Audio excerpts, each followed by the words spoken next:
அருட்கொடையை நாம் எண்ணி பார்த்தோம் என்று சொன்னால் அல்லாஹுடைய அருள் நமக்கு புரியும்.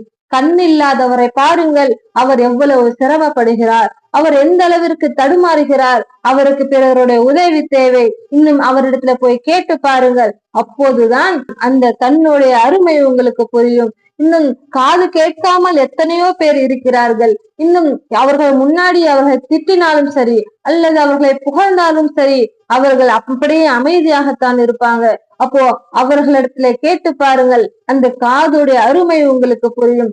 நமக்கு காது இருக்கு, அந்த காதினால் நமக்கு எந்த அளவுக்கு நன்மை. இங்க இருந்து கொண்டே வெளியில யார் கேட் ஓபன் பண்றாங்க, என்ன சத்தம் கேக்குது, என்ன வாகனம் போகுது, யார் வரா, நம்முடைய கணவர் பேசுறாரா, நம்முடைய குழந்தை பேசுதா என்று எல்லோரையும் அப்படியே நாம அப்சர்வ் பண்றோமே.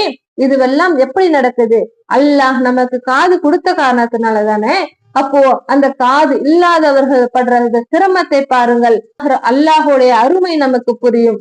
இப்படி கால் இல்லாதவர்களிடத்துல கேட்டு பாருங்கள், அந்த காலுடைய அருமை புரியும். எத்தனை பேரை ரோட்ல பாக்குறோம், அப்படியே உட்கார்ந்த நிலையிலே கையை ஊனி தரையில் ஊனி கொண்டு அப்படியே நகர்ந்து போறாங்க. அந்த ஆடை அழுக்காக இருக்கும், அந்த கை தேஞ்சு போயிருக்கும், அந்த நிலையில் அவர்கள் கடந்து போறாங்க. அந்த கை இல்லாதவர்கள். இப்படி நாம் ஒவ்வொன்றையும் சிந்தித்து பார்த்தால் அல்லாஹ் நம்மளை எந்த அளவுக்கு மேன்மைப்படுத்தி இருக்கின்றான், அல்லாஹ் நம்மளை எந்த அளவிற்கு உயர்த்தி இருக்கின்றான், அல்லாஹ் எனக்கு எவ்வளவு உதவி செய்திருக்கின்றான் என்று நீங்கள் அல்லாஹ்விற்கு நன்றி செலுத்தக்கூடியவங்களாக இருப்பீங்க. ஒவ்வொரு மனிதர்களும் எனக்கு அது இல்ல, இது இல்ல, எனக்கு வறுமை, எனக்கு கஷ்டம் என்று புலம்பக்கூடிய மக்கள், இதை ஒரு நிமிடம் கவனியுங்கள். இந்த குழந்தைக்கு 2 கையும் இல்லை, இன்னும் கால்களினால் உணவு உண்ணுகின்றது, இன்னும் நீர் அருந்துகின்றது. நம்மை அல்லாஹ் அனைத்து உடல் உறுப்பிலும் சிறப்பித்து உள்ளான். இன்னும் அவனுக்கு நன்றி மறந்தவனாக இந்த உலகத்தில் மக்கள் வாழ்ந்து கொண்டிருக்கிறார்கள். இன்னும் நம் உடல் உறுப்பை நாம் உணர்ந்தால், இன்னும் அல்லாஹ் ரப்புல் ஆலமீன் நமக்கு செய்த அந்த அல்லாஹுடைய அருட்கொடையை நாம் நினைத்து பார்த்தால், அதன் மதிப்பை நாம் அறிந்தால், 5 வேளை தொழுகையை நாம் தவற விட மாட்டோம். இன்னும் நாள் முழுவதும் அல்லாஹிற்கு நாம் சஜ்தாவிலே கிடப்போம். அல்லாஹ் நமக்கு கொடுத்திருக்கின்ற அந்த கையை, இன்னும் காலை, இன்னும் மற்ற அனைத்து உறுப்பையும் அல்லாஹ் நமக்கு சீராக கொடுத்திருக்கின்றான்.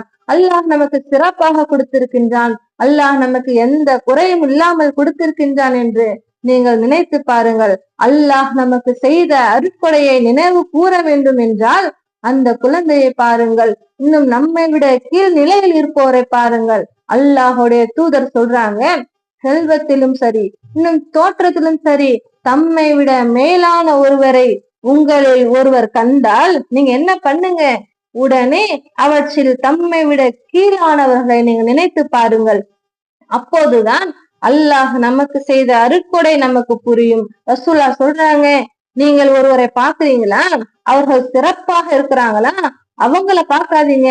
அவர்களை பார்த்தீங்கன்னு சொன்னா அல்லாஹ் உங்களுக்கு கொடுத்திருக்கின்ற அருட்கொடை உங்களுக்கு புரியாது. உங்களை விட கீழ் நிலையில் உள்ளவர்களை பாருங்கள். நீங்கள் சிறப்பாக இருக்கிறீர்கள். ஒருவர் வலது கை இல்லாமல் இடது கையால் எடுத்து சாப்பிட்டு கொண்டிருப்பார், அதே கையில் அசிங்கத்தையும் சுத்தம் செய்து கொண்டிருப்பார். அவரை பாருங்கள். அப்போ அல்லாஹ் உங்களுக்கு செய்த அந்த நன்மை புரியும், அல்லாஹ் உங்களுக்கு கொடுத்திருக்கின்ற அந்த அருட்கொடை புரியும். இப்படி எந்த விஷயமாக இருக்கட்டும், உங்களுக்கு உங்கள் கணவர் அழகானவராக இன்னும் சிறந்தவராக இருப்பார், ஆனால் அதே இன்னொரு பெண்ணுக்கு அந்த கணவர் கொஞ்சம் ஊனமாக இருப்பார். இப்படி எந்த ஒரு விஷயமாக இருந்தாலும் உங்களை விட உங்களுக்கு கீழ் உள்ளவர்களை பாருங்கள். அல்லாஹ் உங்களுக்கு செய்த அருட்கொடை புரியும்.